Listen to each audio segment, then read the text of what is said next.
Ownership webinar with the Franchise Tax Board. We got a good one for you today. And as everyone's getting online, I just want to give a special shout out to the Chambers of Commerce with the cities of LaVerne, San Dimas, Glendora, Azusa, and Pomona for helping us get the word out about this great information through cross-posting on Facebook. So if you're watching us live on Facebook, be sure to give us a like, comment, and a share if you want to get this information out to other business owners or people who are interested in starting a business. Because here at the SBDC, that's what we're all about. And if you're wondering what the Small Business Development Center is, in a nutshell, it's a grant-funded program through the University of LaVerne, the Small Business Administration, as well as the Governor's Office of Business and Economic Development. A lot of partners coming together for a very simple mission, and that's to help business owners just like yourself either get started or grow. And we do that through free webinars, just like today, coupled with free one-on-one consulting. So if you're interested to see about meeting with one of our consultants, we'll put a link in the chat where you can sign up to be a client. We'll pair you up with one of our consultants based on what you're looking for help with in your small business. But as we're getting started, I always like to take care of a few housekeeping items. Everybody's going to be placed on mute to eliminate any background noise, but we definitely want to get your questions answered. So if you're watching us today on Zoom, be sure to use that Q&A feature at the bottom of your screen. We're going to take some time at the end of the presentation to address the questions that are on your mind.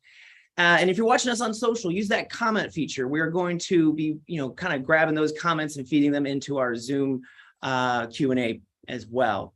But don't be shy. If you're thinking the question, someone else out there on the line probably is too. So, be brave, put that question down, and let's have a good conversation and get your questions answered.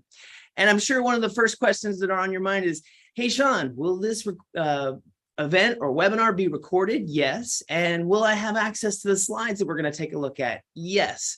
So everybody who registered will get a follow-up email with the slides.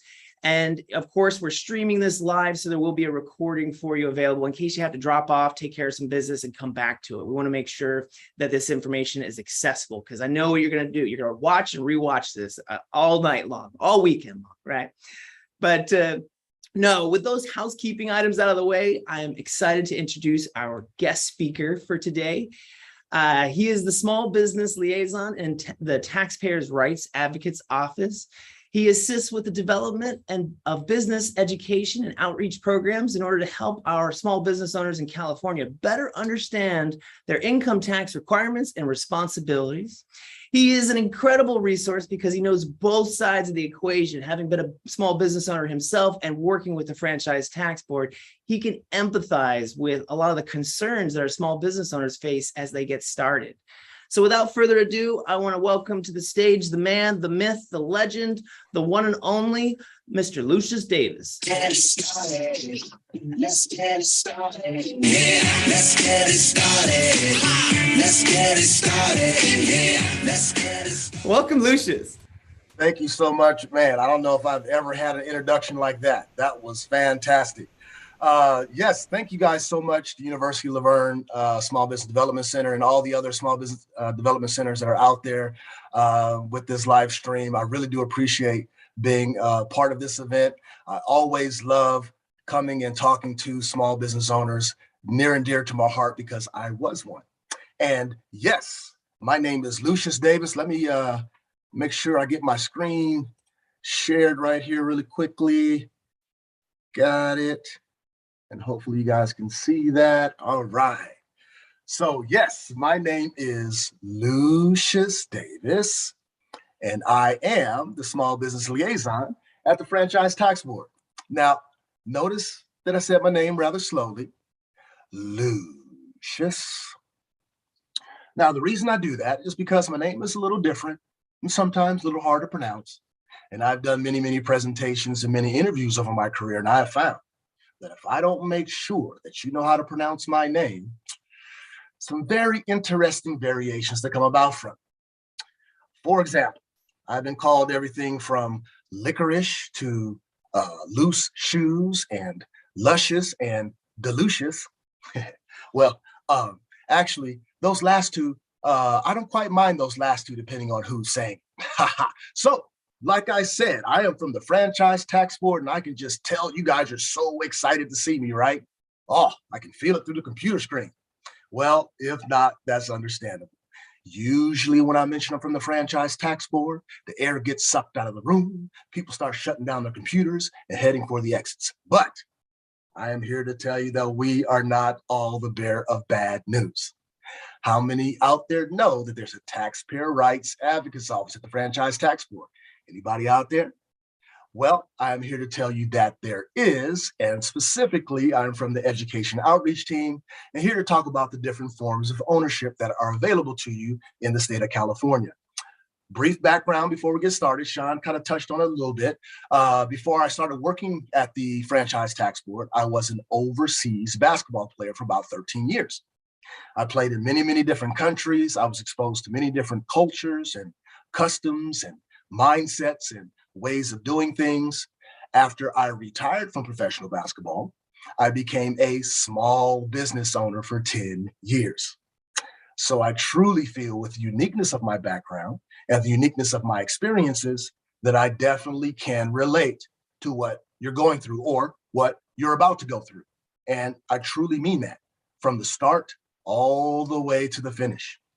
From the excitement and anticipation that you feel when you come up with a dream or a vision and you start to pencil it out and you come up with a business plan, to educating yourself and researching on what it means to be in business, to the joy that you feel when you actually see your dream or your vision become reality, and the pride that you feel when you actually see it be successful and earn a profit. From the highs to the sometimes lows. How things just seem so darn confusing and oftentimes overwhelming. How there just doesn't seem to be enough time in the day to do things in the right way. And this was the big one, and at least it was for me, how it seems like everything that comes into the business account goes right back out. And then some. Been there, done that, bought a bag of popcorn and saw the movie. I know how you feel. And you know what? I commend you. I commend you for taking the time out of your busy schedule to attend an event like this, for educating yourself, wanting to do things in the right way, but most importantly, for pursuing your dreams. I know firsthand that it is not easy. So today, we are going to be talking about forms of ownership. One of the most important decisions that you have to make as a small business owner is what form of business ownership will best fit your business needs. We're going to be talking about some of the more common forms of ownership, such as sole proprietorships, partnerships, corporations, and limited liability companies. We have our handy dandy booklet, publication 1123. Hopefully you guys can see that. If we were having this event in person, I will be handing these out to you. They are that important. Why? Because they go over the filing requirements for all the more common forms of ownership, but also some of the less common or more complicated forms of ownership as well. We like to call this our little black book. And as you can tell, I'm very proud of it. You can always access this form online on our website at ftb.ca.gov. In the upper right-hand corner, there's a search button. You can type in forms of ownership or publication 1123. A link will pop up and you will be able to access the form there. And we highly, highly, highly recommend that you do that. It is a great, handy resource to have to allow you to see what your filing requirements are, when tax forms are due, tax returns are due, when payments are due. Is a great, great resource. So please take advantage of that. And in the interest of time, if you have questions, please pop your questions in the chat or save those questions for me until after the presentation, and we will try to get to those and answer those for you. So before we get to the forms of ownership part of the presentation, there's a few things that the education outreach team would like to inform you about, a few important things that we think you should know about. One of those is the California Earned Income Tax Credit. I know all of you out there know about the federal Earned Income Tax Credit.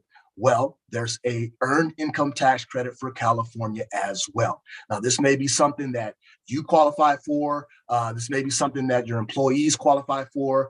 Self-employment income is now allowed to qualify for the California Earned Income Tax Credit. There are certain qualifications that need to be met to see if you qualify for it.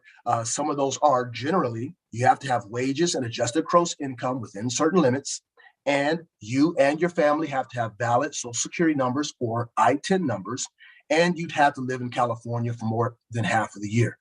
There's some other little qualifications that need to be met. Please go to our website at ftb.ca.gov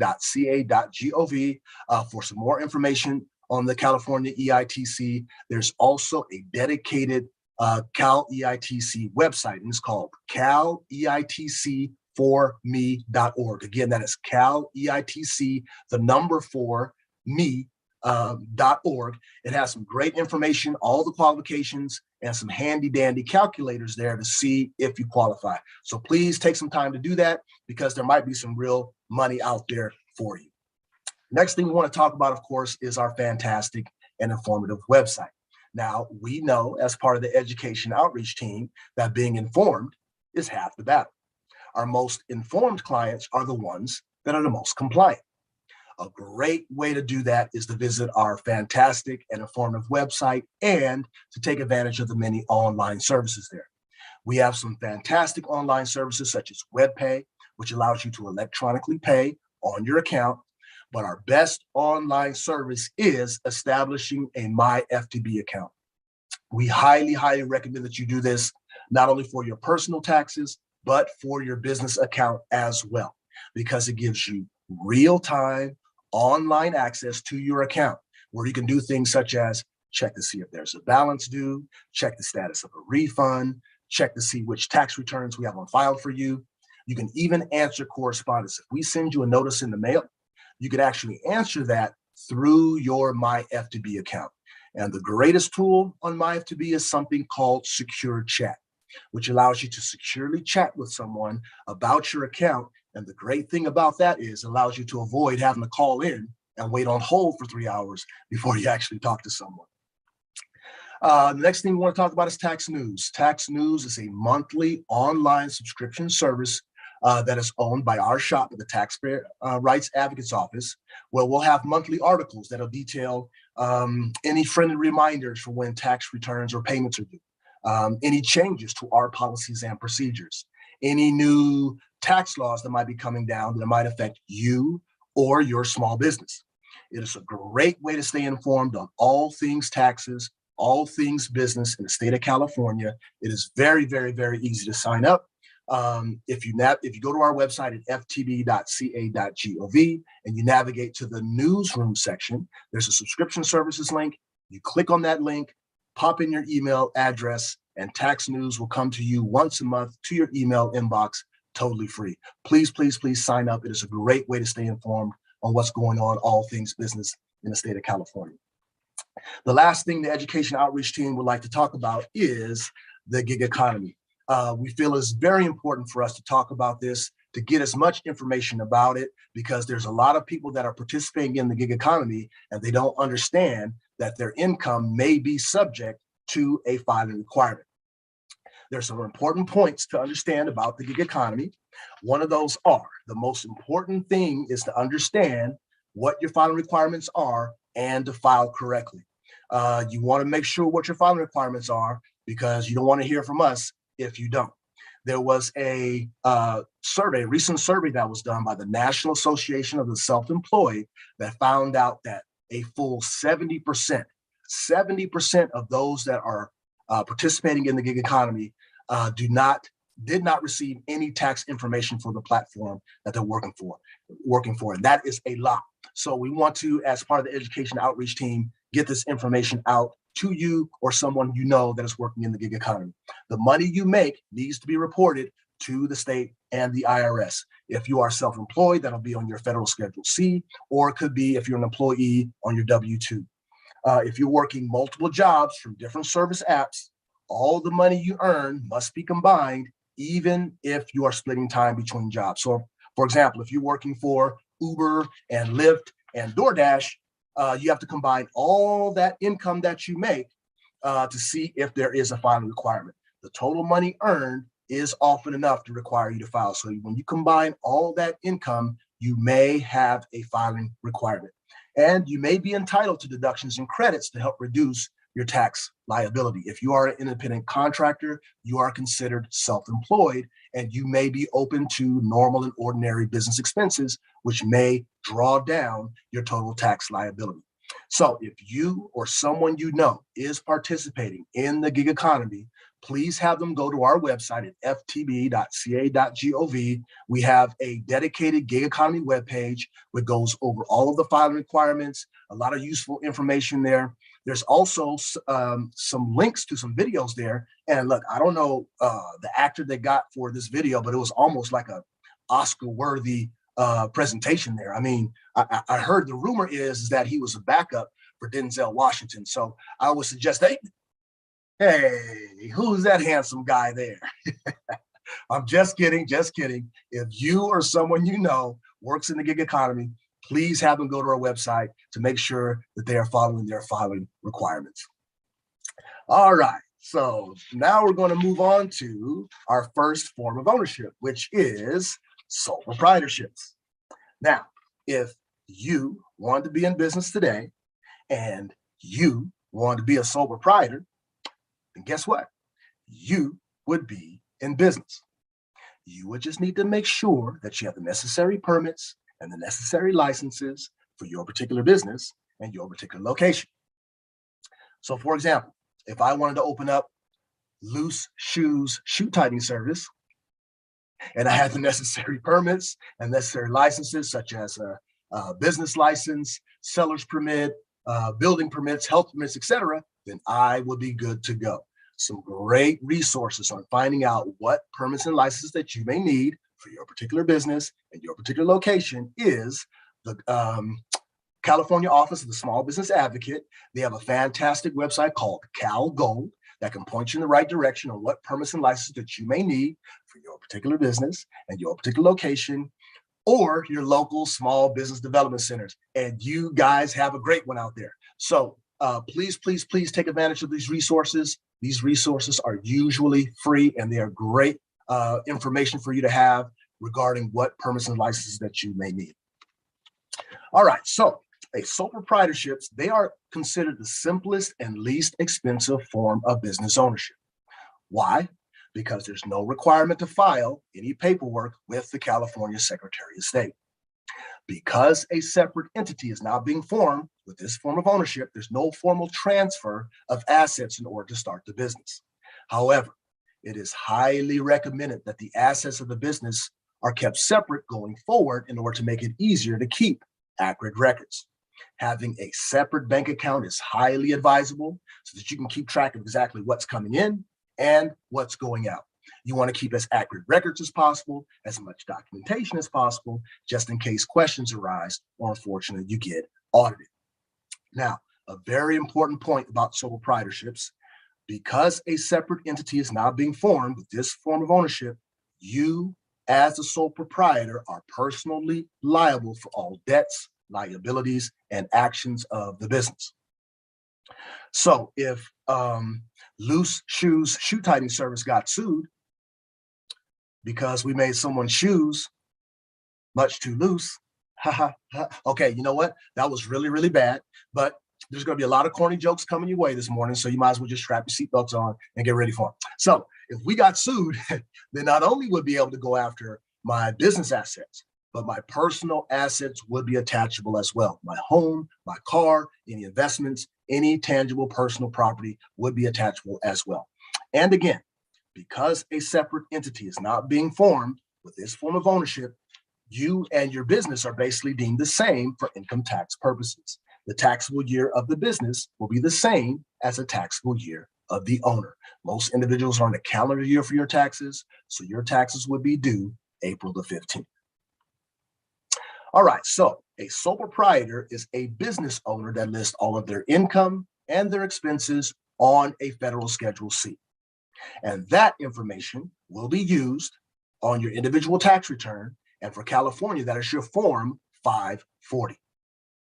So all of the income for the business is being reported, and all of the expenses for the business is being reported as well. Expenses such as office supplies, inventory purchases, marketing and advertising, lease expenses, employee salaries, etc., those will all be reported as well.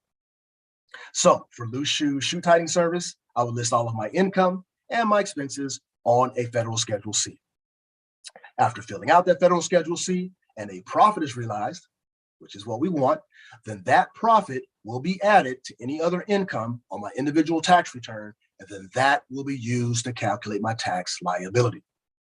Similarly, if I had a loss after filling out that federal Schedule C, then that loss could offset or be subtracted from any other income on my individual tax return, and then that will be used to calculate my tax liability.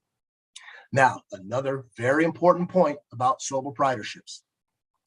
A sole proprietor is not an employee, Therefore, a sole proprietor must pay self-employment taxes on self-employment derived income that's coming into the business. So if Lucius owns loose shoes, that's a bit of a tongue twister right there. If Lucius owns loose shoes, then he cannot be an employee as well. Lucius must pay self-employment taxes on self-employment derived income because there's no automatic withholding. I know most of you are familiar when you work for someone, when you're an employee and you get your paycheck, there's some automatic deductions that are taken out of it, right? Right? So you have your federal and state income tax withholding, but you also have your Social Security and your Medicare taxes. Those are automatically taken out of your paycheck when you work for someone. Well, as a sole proprietor or small business owner, when money comes into your account, it just comes into your account. So you must pay self-employment taxes on self-employment derived income in order to pay into the system. So if a sole proprietor cannot be an employee and Lucius withdraws money from his business account in order to pay himself, it will not be deemed a salary. It's just a withdrawal or a draw on that account. All right, so the next form of ownership that we will be discussing is partnerships or general partnerships.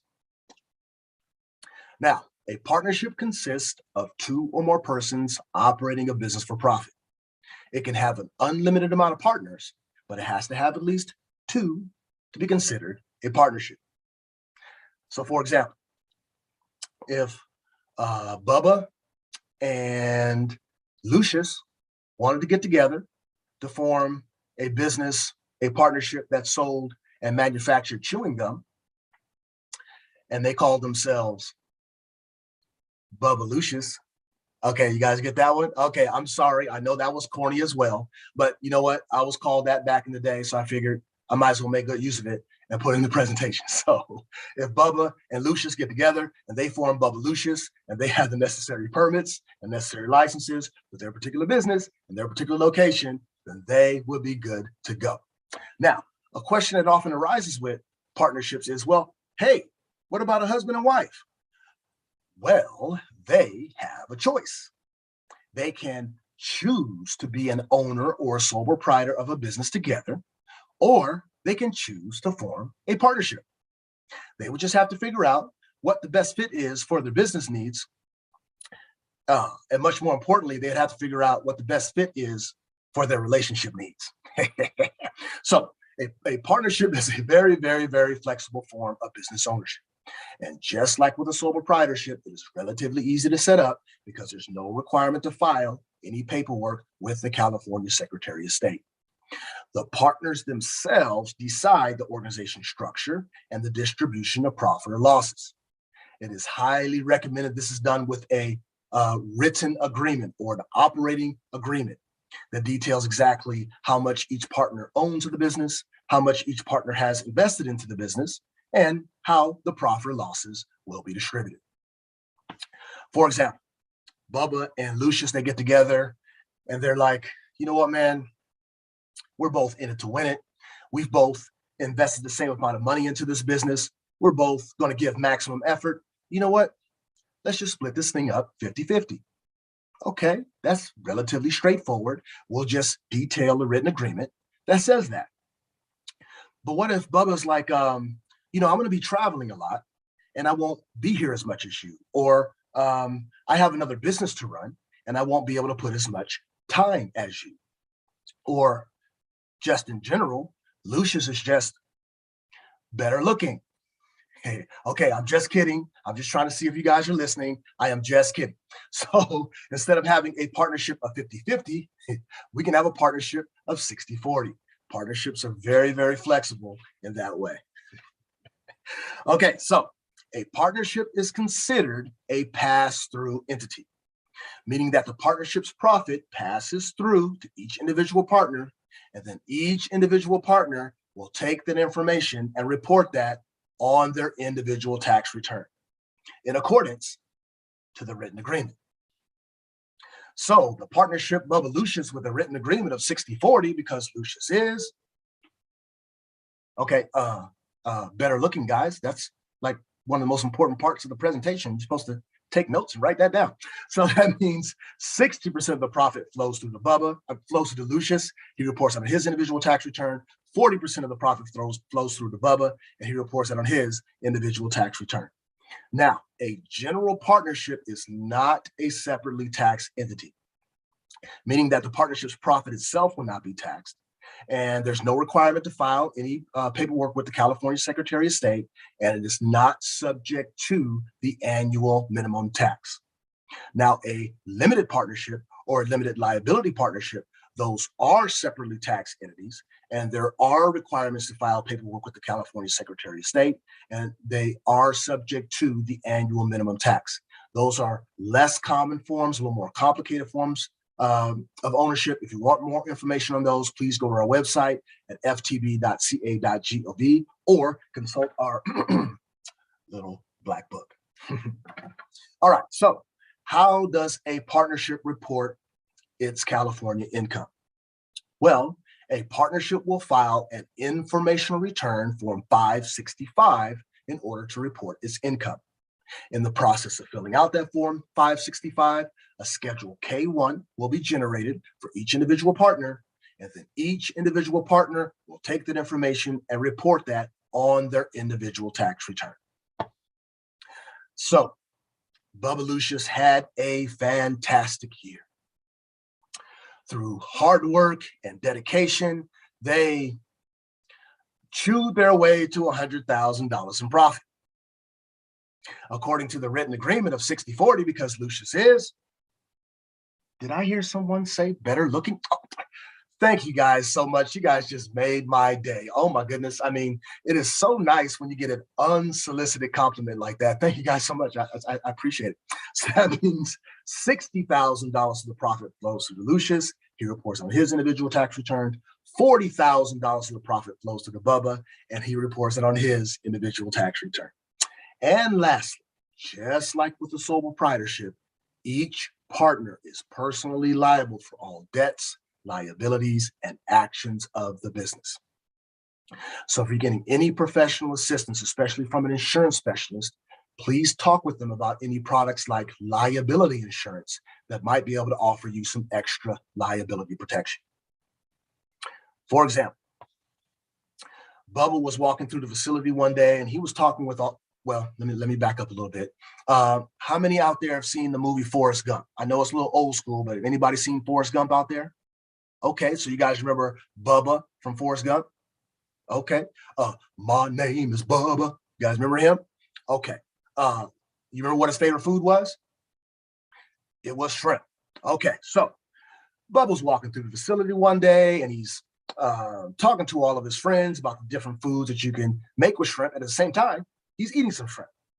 A piece of shrimp absentmindedly drops out of his hands, bounces around the facility, ends up in the vat, gets mixed up, packaged up, and sent out to the masses.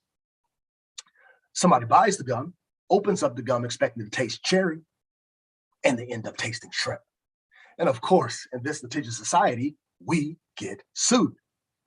They not only will be able to go after our business assets, the factory, our equipment, our inventory, of course, our business accounts, but our personal assets would be attachable as well. Our homes, our cars, any investments, any tangible personal property would be attachable as well. So please talk to your insurance specialist about liability insurance so that you can get some extra liability protection.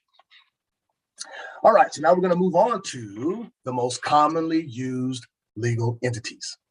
For corporations, the most common are C corporations and S corporations. And of course, we have limited liability companies, or the much easier to say, LLCs. California legal entities, they are formed by filing the appropriate documents or forms with the California Secretary of State.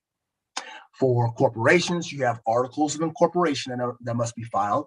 There's various forms that need to be filled out depending on what type of corporation that it is. And you are subject to the annual minimum tax. For limited liability companies, you have articles of organization that have to be filed. That is filed with Form LLC-1, and you are subject to an annual tax and fee. Now, this last sentence at the bottom is very important, and it is so important, I'm going to read it twice. You are taxed annually until formally dissolved or canceled. I'm going to read that again. You are taxed annually until formally, correctly, properly, in the right way dissolved or canceled. Now, the reason I read that twice is because I was part of a multi-state agency project team that was dealing with the fact of business entities forming, but not dissolving or canceling in the proper way. And when you don't dissolve or cancel in the proper way, you're going to continue to get hit with that $800 minimum tax. It never fails. If we were having this event in person, someone will come up to me afterwards and say, hey, I got this notice from you guys, and it says that I owe you $2,400 plus penalties and interest. I'm like, oh no, well, what's going on?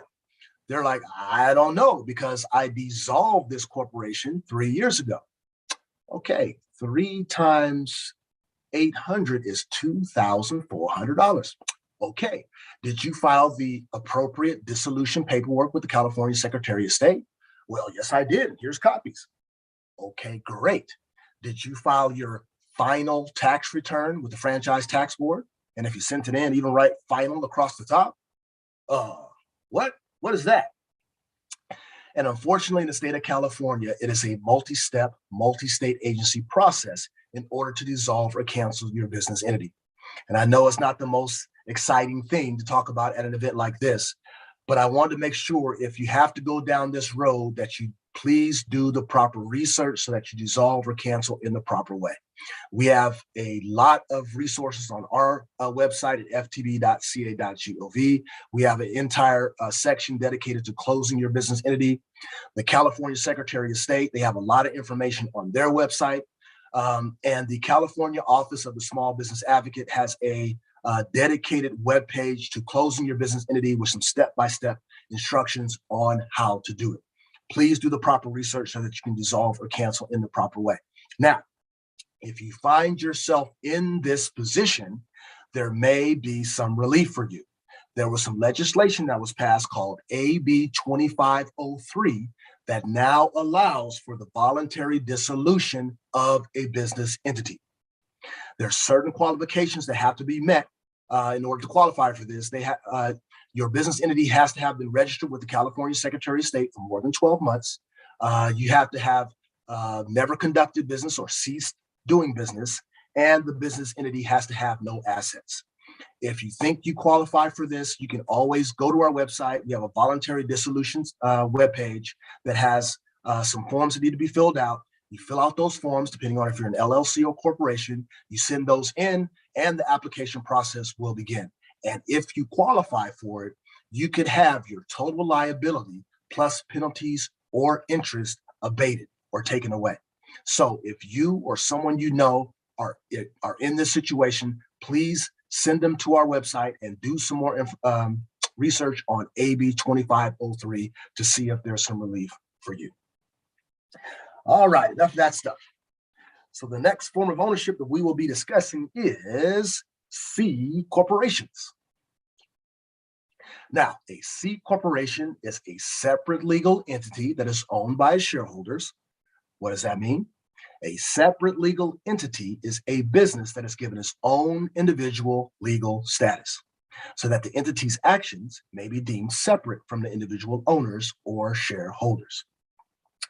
Before conducting business, and this is true of all other business entities, you must register with the California Secretary of State.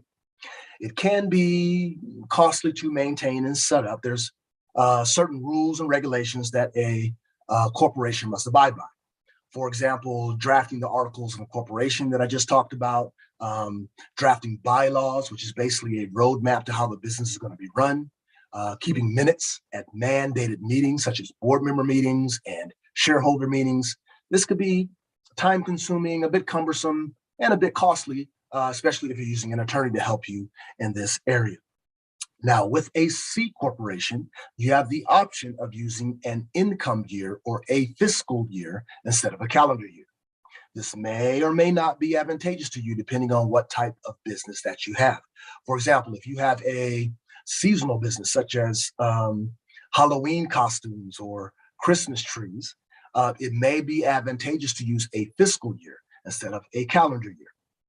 If you're getting any professional assistance, especially from a CPA or an enrolled agent, please ask for help in this area. Now, one of the advantages of this business types is that generally there is some limit to your liability. Generally, creditors may only go after the assets of the business for payment. So you guys remember the Bubba Lucius shrimp in the gum fiasco? Well, if we had actually formed a corporation instead of a general partnership, then our liability would have been limited to just the assets of the business and not our personal assets. Okay, so how does a C corporation file and pay its California taxes? Well, a C corporation will file its taxes using Form 100. One of the disadvantages of this business types is that it's basically taxed on two levels. It is taxed at the entity level at 8.84% on the net income, and then when the dividends are distributed to each individual shareholder on their individual tax return.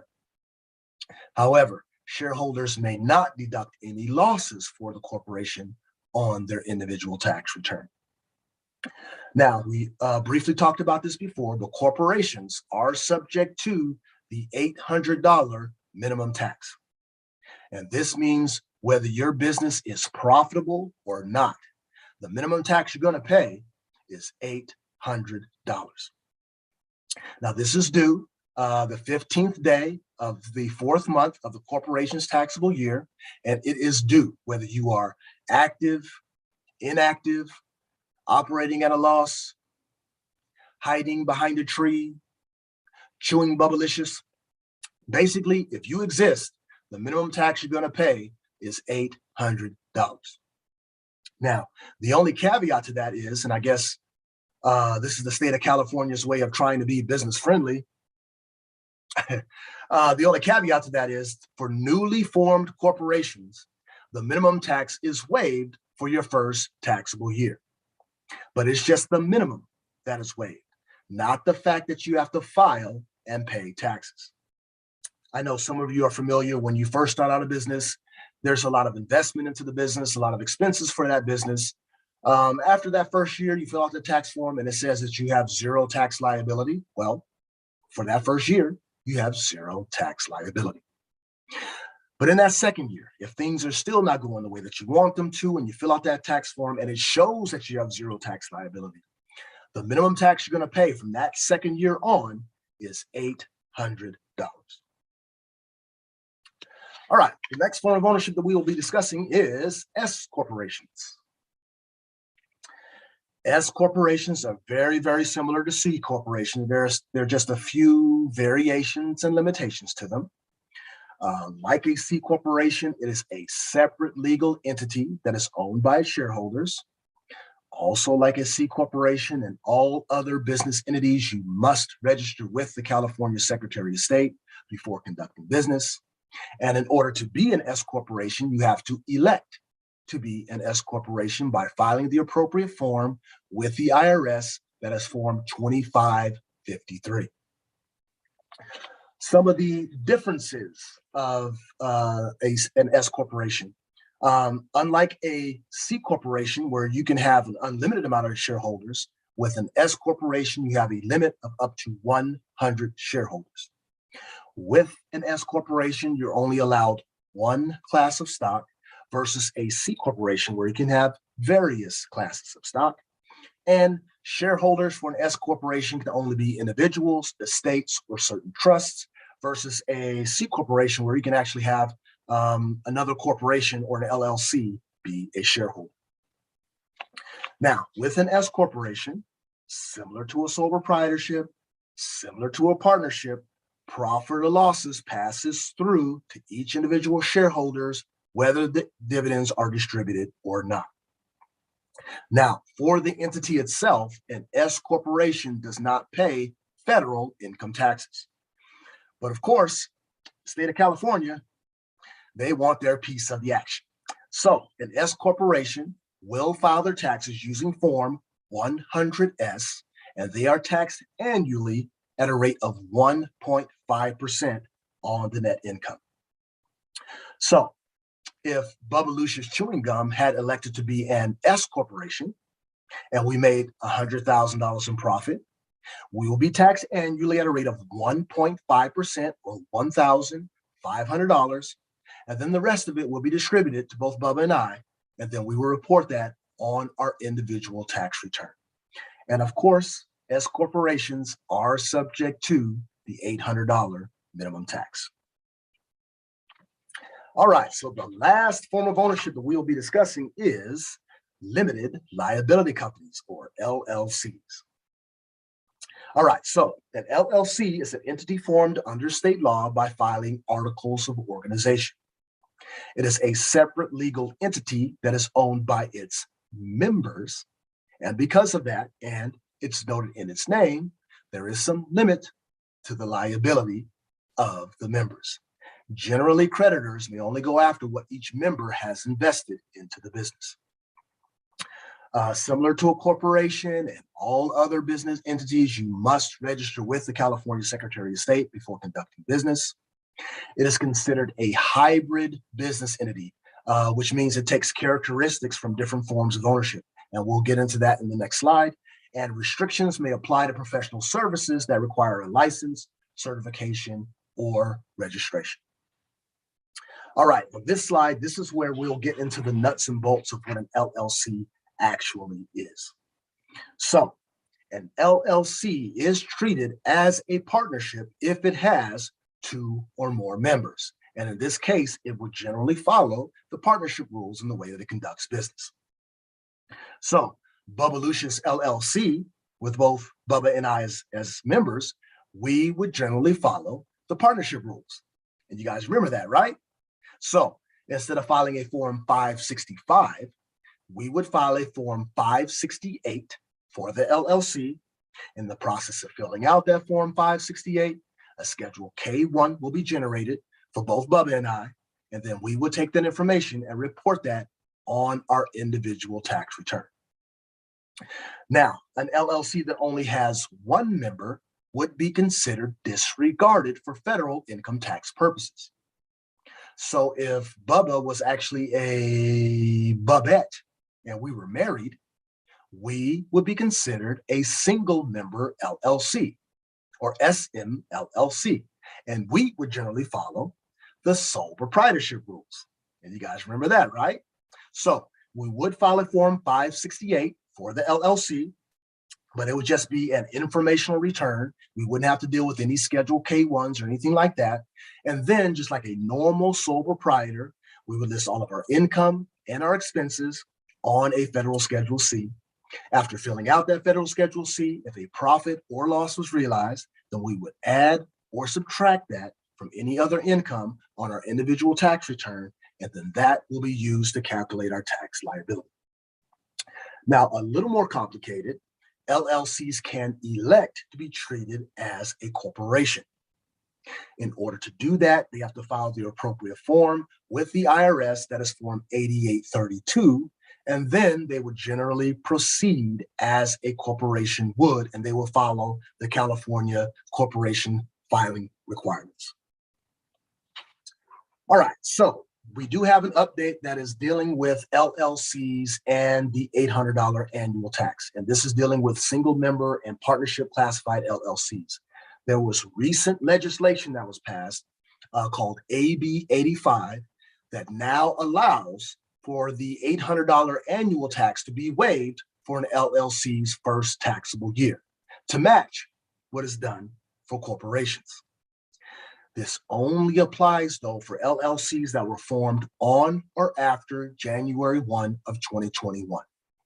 So if you formed your LLC on or after that date, or even this year, the $800 annual tax is waived for your first taxable year. So single member or partnership classified LLCs, they will file their taxes using Form 568. They are also subject to the $800 annual tax that we just talked about, and they're also subject to an annual fee depending on the total income.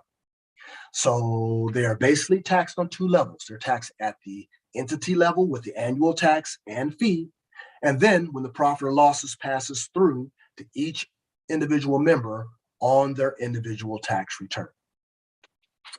LLCs classified as a C corporation, they will file their taxes using Form 100. They are just like a normal C corporation, they're taxed annually at a rate of 8.84% on the net income. Of course, they then have to deal with that $800 minimum tax, and members will receive their share of profit just like a normal C corporation shareholder would. LLCs classified as an S corporation, they will file their taxes using Form 100S, just like a normal S corporation. They will be taxed annually at a rate of 1.5% on the net income. Of course, they are also subject to the $800 minimum tax, and members will receive their share of profit or losses just like a normal S corporation shareholder would. That concludes our presentation on forms of ownership. I want to thank you guys so much for your time and listening about me and Bubba. Again, if you want more information and if you want some more handy dandy publications, you can do that by consulting our little black book and going to our website at ftb.ca.gov. Really quickly, I want to briefly point out there's a handy dandy chart in the back of this publication. And if you guys go to our website and get this form, you can go to the back and actually print that out. I highly, highly, highly recommend that you do that because it is a great handy resource to have. You can go by your form of ownership, take a highlighter pen. And of course, if you're an LLC, single member LLC, you can go down and highlight what tax form you're supposed to use, when it is due, if you have to deal with the $800 annual tax or minimum tax, when estimated tax payments are due. It is a handy dandy resource. Again, as part of the education outreach team, we want you to be as informed as you can be because our most informed clients are the ones that are most compliant. So please go to our website to do that. And after this event, if there are any questions that you have, any questions that come up for you after this, we have a dedicated Small Business Liaison email ID, and that is at FTB Small Business Liaison, all one word. I'll say that again, FTB Small Business Liaison at ftb.ca.gov. Thank you guys so much for your time, and I'll try to answer your questions now. And the Zoom and social media crowds go wild. Woo! Thank you so much, Lucius. That was awesome. Every time I get to hear your presentation, I always learn something new. And I gotta say, I love the way you break it down, and very technical information in an easy to understand and yet entertaining fashion. Well, I appreciate that, and I really like that you said that because a lot of times I'll get the question of, why are you so corny? Why are you so silly? Well, I'm silly because talking taxes is difficult, and it is not the easiest thing to do. And trying to keep people engaged so that they gain some of the information is, I believe, part of my job. So I know I can get on somebody's nerves, but even if I'm on somebody's nerves, at least they're listening, and that's the point of doing it. So not at all. I was dying over here. I'm on mute and I'm trying to hold it in. I'm trying to give you that feedback, but It was great stuff. So now is when we turn to the Q&A portion of our event. So we've got some questions coming in, and this is your cue. If you're watching us on social, drop it in the comments. If you're watching this on the Zoom, to drop your questions into the Q&A feature. But one of the questions I wanted to start with real quick was that I totally agree that, those who are being informed is half the battle. That tax news, is that specific to small businesses or for everyone? I wasn't sure. Yeah, that is something that we deem for everyone. Now, we have a very significant tax professional community that is most of our customer base for that. But whenever I go out and speak, whether it be to tax professionals or small business owners, we always, urge them to sign up for tax news because it just keeps you informed. And, every issue, there's going to be at least one or two articles that deal with personal taxes, with small business taxes. And it's a good way of staying informed and knowing that something might be coming down that might affect your small business.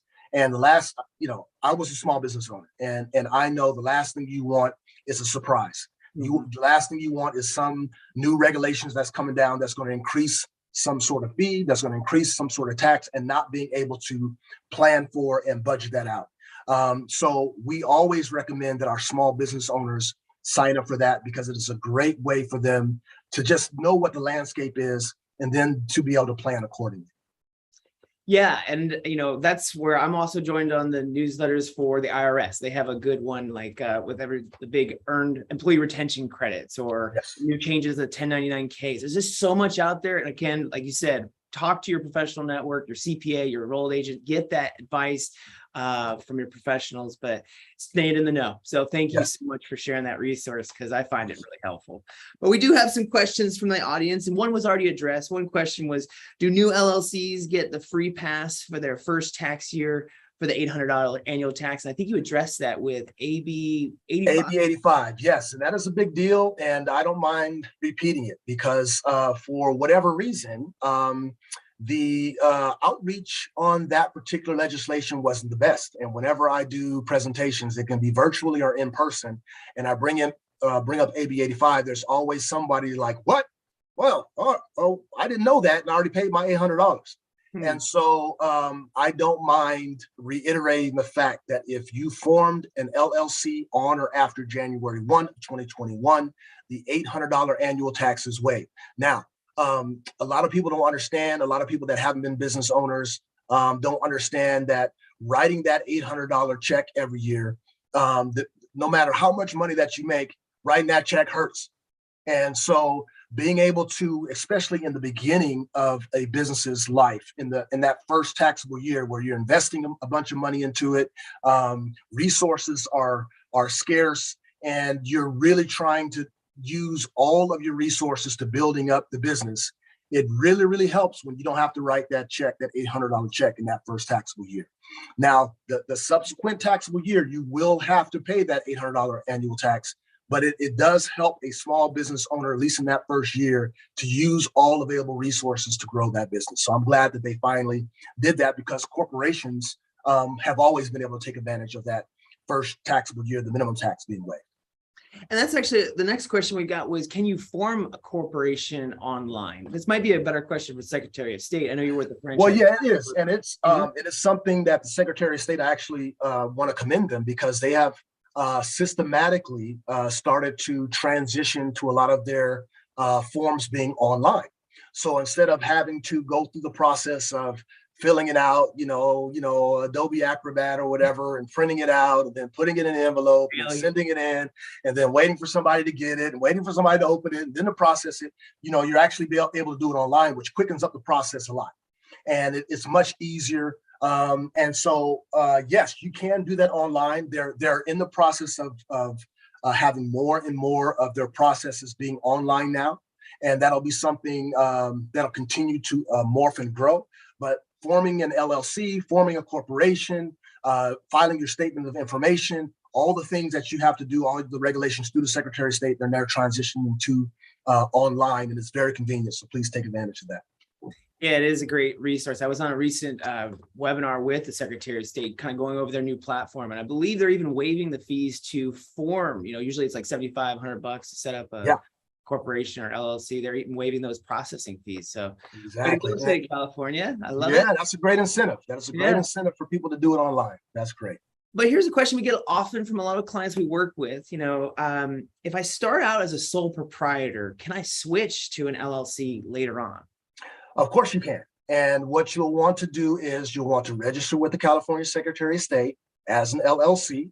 And then you'll deal with your local city or county in forming a doing business as, and that will basically be what your sole proprietorship is. So, and of course, if you are a single member LLC, then you're basically going to be conducting yourself in the same way. You will just basically have that extra step of forming filing a form 568 for your LLC, but then you'll conduct yourself as a sole proprietorship and you'll get that extra entity protection. So it's not something that you formally have to convert or go through the Secretary of State and say, oh, I'm converting this sole proprietorship. Because remember, sole proprietorships, there's no requirement to file anything with the California Secretary of State. So you would just basically form your LLC. And then you would file a doing business as or a fictitious business name with your local city or county as your sole proprietorship name, and then you'll be able to conduct business under that LLC. Okay. And there's a question in the chat. Looks like, how can we file for an LLC? And that you would do with the Secretary of State on their website, that portal we were just talking about. I think it's like sos.ca.gov, but just correct on their website. That's but another question we get, because California is so awesome, a lot of people want to be here. And I got a question. Looks like they're moving from another state to California. It says, do you have to move an LLC created in another state to California in order to conduct business after moving? And if so, yes. What you'll want to do, if you're going to keep that LLC that was formed in another state, you will then register that LLC with the Secretary of State as a foreign LLC. And once you register with the LLC, with the Secretary of State, then you will be good to go. You'll just be under the California filing requirements for LLCs. So if you, for example, formed it in Nevada and you're moving here to California, before you start conducting business in California, you'll want to register with the California Secretary of State as a foreign LLC. And then once you are registered, then you're good to go to be able to conduct business in California, but you will be subject to those California filing requirements. Now, if you formed your LLC elsewhere and then you form your LLC as a foreign LLC in the Secretary of State, you are still subject to AB 85 and having that first taxable year being waived, an $800 annual tax being waived. And there was a follow-up to that question, like, do I have to pay taxes in both states? And I would definitely, I know we can't do tax advice on today's call, but I would definitely recommend probably talking to whoever does your taxes or a professional, because that probably could be the case. And that is great advice, because as you know, Sean, we are not supposed to give advice, just information. And I will say, though, if they have registered, like the example that we talked about, if they registered that LLC in Nevada, and they are still conducting business in Nevada, and they come and move to California, and they have a foreign LLC registered in California, I would assume that because they're still conducting business in Nevada and they're conducting business in California, that they're going to be subject to filing requirements in California and Nevada. So that's something that they'll have to talk about with their CPA. Now, if they stop conducting business in Nevada, then they probably would not have any income filing requirements there. But that's something you definitely want to talk to a CPA or an enrolled agent about. Yeah, when you cross state lines, it always gets dicey. Yeah, it gets complicated. It gets complicated. So employment law, tax law. Oh yeah, that's a fun conversation. Yes, Definitely yes, hit up your tax professional. And this next question, I'm not sure. Let's see. What are the benefits of choosing to treat an LLC as a corporation? Well, again, this is something that you'll want to consult with tax professionals to help you. But one of the major things is how when you have a corporation, you're able to view yourself as an employee. Remember, as we talked about with sole proprietorships, general partnerships, you are not an employee. So that means if you wanted to pay yourself, you wouldn't be able to. And all of the profit for that business is then subject to the lost my train of thought, but you are subject to the employment tax, the self-employment tax. Mm-hmm. So if that whole profit is subject to that self-employment tax, which can total 15 point something percent, that's a big chunk of that profit that's going to the self-employment tax. Well, as a corporation, you then can be an employee. And that means that you can draw down that total profit by paying yourself a reasonable salary. And then that total profit is now shrunk a little bit, that is exposed to the self-employment tax. So it's a way to kind of save money a little bit on the self-employment tax and deem yourself an employee. So then you have people that will start as an LLC. They'll start as a partnership classified LLC, and then all of a sudden they're growing, and they're like, wait a minute, we're growing to the point where we should claim a salary.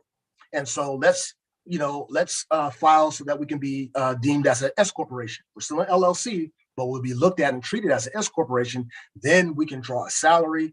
Then we draw down that total profit, and it won't be as exposed to the self-employment tax. So that's kind of the progression of why somebody will form an LLC first, but then they grow to the point where that profit is so much that they're trying to limit how much is exposed to the self-employment tax. Yeah, we get that question a lot. What should I, not should I be, but what's the benefit of the S corporation and how you can save on that self-employment tax? So I love the way you broke that down, and then how businesses evolve. Right. And that's where having that professional network behind you to kind of, give you the options of what you could consider down the line as your business grows, hopefully. So I think that was the ones that we got in the Q&A feature. So this is your last call if you're watching us on Zoom to get those questions in on the Q&A. But I will throw out one more here. It looks like, is there a minimum income you need to earn in order to file as an LLC? Yeah, there's no minimum income as far as filing and registering your LLC. That is a very easy thing to do with the Secretary of State, and it is not income dependent.